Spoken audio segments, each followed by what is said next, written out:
This is Wes, And this is Corey. and today we're going to try to stay on topic. Okay, so is it okay for a protagonist in a fictional story to sacrifice somebody else for the greater good of everyone else? Well, a lot of that really depends on the scenario, of course. Well, like Spock sacrificing himself for Kirk and everybody else. That's what you were referring to earlier. Well, that's a self-sacrifice, so that's kind of a different thing. Agreed. But that's where the line came into play. What we're talking about is like Shane killing Otis in the second season of The Walking Dead. Even though that illustrated Shane as a villain, was it okay if Rick would have made the same choice if it meant saving Carl and subsequently other people in the party? Again, this is going to be a case-by-case conversation on this one. Okay. Defender Strange in the opening of Doctor Strange in the Multiverse of Madness. Okay. Would it been okay for him to sacrifice America Chavez and steal her power if it meant protecting that power from Wanda? Was that the right call? So in that situation, that's him making a judgment call based on his own personal feelings of the matter. May or may not be the right call. Well, the Illuminati states in the movie itself that Strange was notorious for making calls on his own, whether they be the right or wrong call. See, that scenario, I'm going to say that's the wrong call. Was it a moral or ethical dilemma? Probably both Probably both. for that particular situation. But now, like Shane killing Otis in The Walking Dead, that's Shane's going to die regardless if he doesn't kill that guy and leave him for the zombies. How he did it is where that one is immoral. Well, oh no, it's definitely immoral to shoot somebody in the foot and leave them to be eaten by zombies. But is it okay does he justify his actions by saying, I'm doing this to save Carl?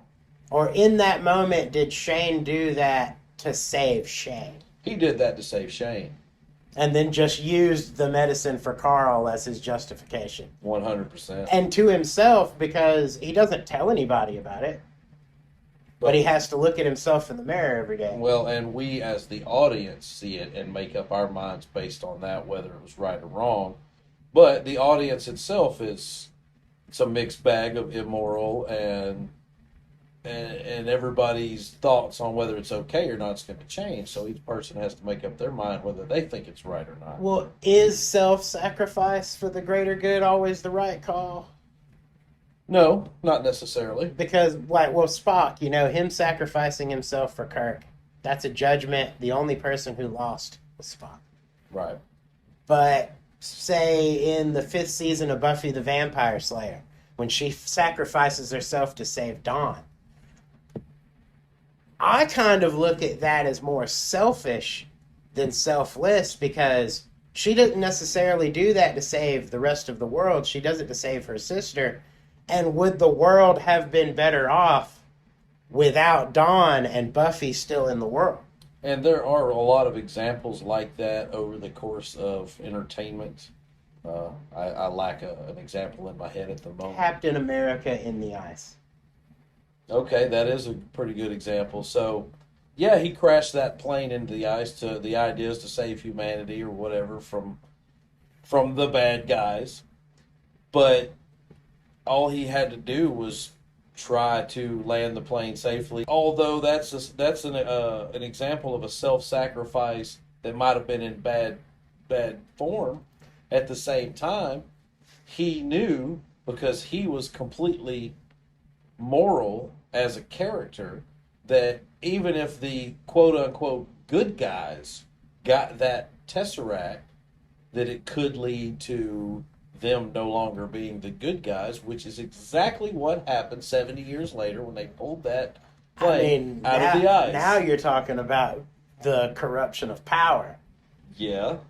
Which, and his self-sacrifice was in the name of keeping the corruption of power at bay. So you think that Captain America's sacrifice was not only to save people from a possible explosion, but to bury the Tesseract away from all human hands. Because he felt like it was too much power for any one man to wield. Captain America, Steve Rogers, I could go out on a limb here and say, not the smartest from an IQ level character you're ever going to encounter. So you think that the serum didn't enhance his intelligence, only his physical attributes? 100% on that one. Is he smarter than Thor?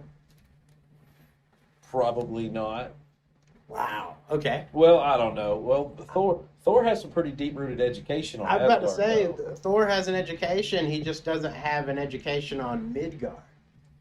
No, he's got a deep education. He just doesn't have a lot of earthly knowledge. I will say that the Taika Waititi version of Thor is a lot dumber than the Thor we were originally introduced, which I don't have a problem with. But yet he speaks Groot.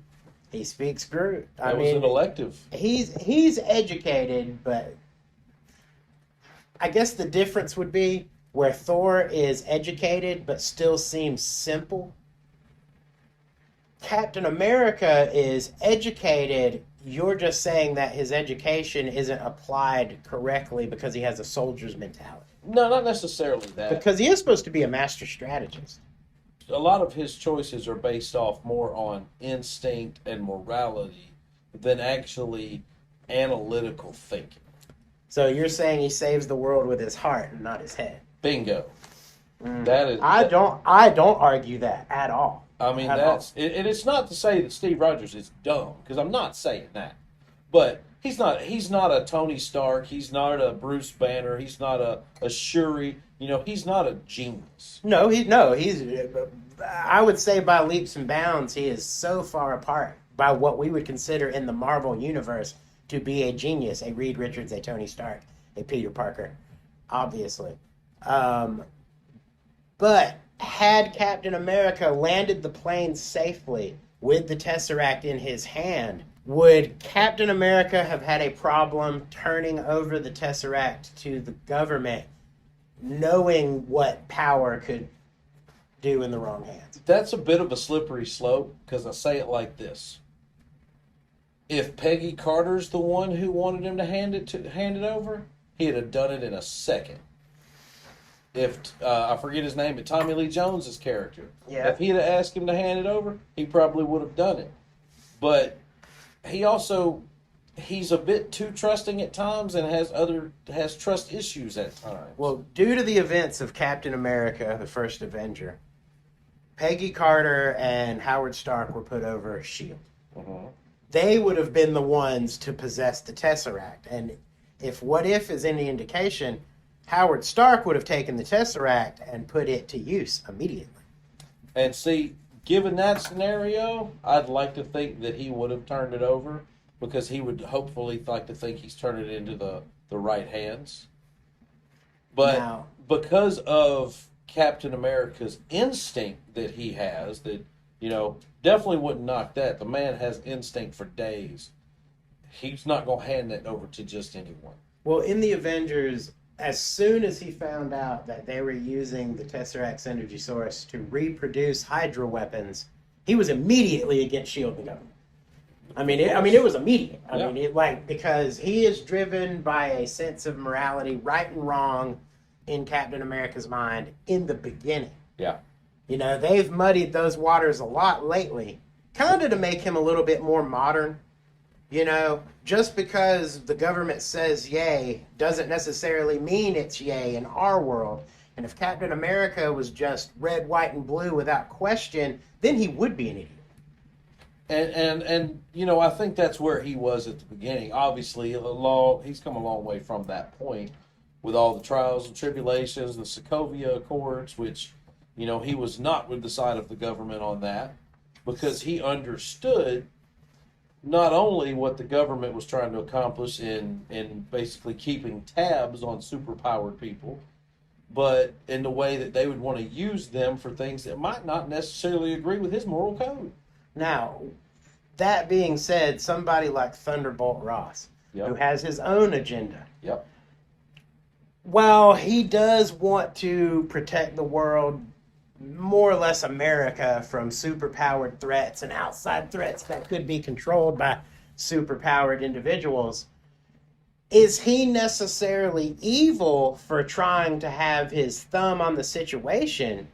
Or is it less of a, because Hydra infiltrating S.H.I.E.L.D., obviously that's what kind of like Captain America discovers the Tesseract, the Hydra weapons, what their plans are, and that ultimately leads to Hydra has infiltrated S.H.I.E.L.D.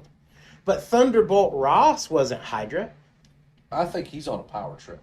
And you think that's all it is? I don't think that's all of it, but I think at least half of his motivation is all about just control. Which, you see a lot of that in the original Hulk with his daughter.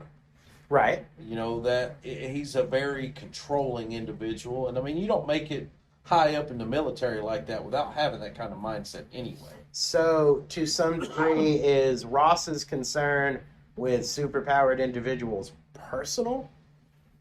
Or do you think it's purely professional level and he thinks that he has to protect citizens from superpowered threats? I think if you took the Hulk and his daughter out of the scenario, or just his daughter out of the scenario, that I would say it's completely professional.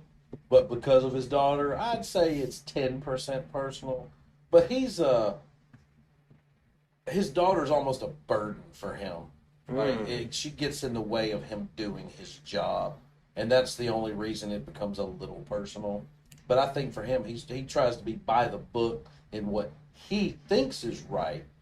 But his overwhelming sense of being in control affects his decisions. Okay, so now Thunderbolt Ross, he knows that Banner is the Hulk. He knows that Betsy and Banner have a relationship, and he's trying to protect his daughter. And it's very in your face.